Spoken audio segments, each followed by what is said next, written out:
அப்பா, நான் வேற ஒரு ஜாதிக்கார பையனை லவ் பண்றேன்ப்பா.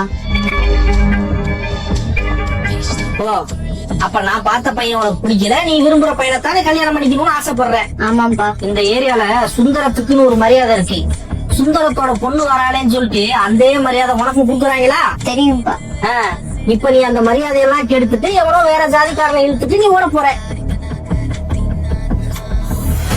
இப்ப பாரு, சுந்தரம் தான் பொண்ணு வேற ஒரு ஜாதிக்கார பையனை லவ் பண்றான்னு தெரிஞ்ச உடனே தான் பொண்ணு கூட பார்க்காம கொன்னுட்டான்டா அப்படிங்கிற பேரு அந்த கௌரவத்தோட வாழ்ந்தா எப்படி இருக்கும்? இல்லப்பா, கேவலமா இருக்கும்பா.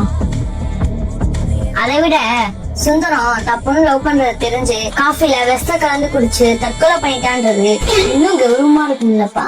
என்னமா சொல்ற? ஆமாப்பா, காஃபில விஷத்தை கலந்துட்டேன்ப்பா. என்னடி சொல்ற? நீங்க என்ன கொன்னா நம்ம 2 பேத்துக்குமே லாஸ். நீங்க ஜெயிலுக்கு போயிருவீங்களப்பா. அதே இது நீங்க செத்து போனா நாங்களால சந்தோஷமா வாழ்வோம்லப்பா. சாரிப்பா, என்ன மன்னிச்சுக்கோங்கப்பா.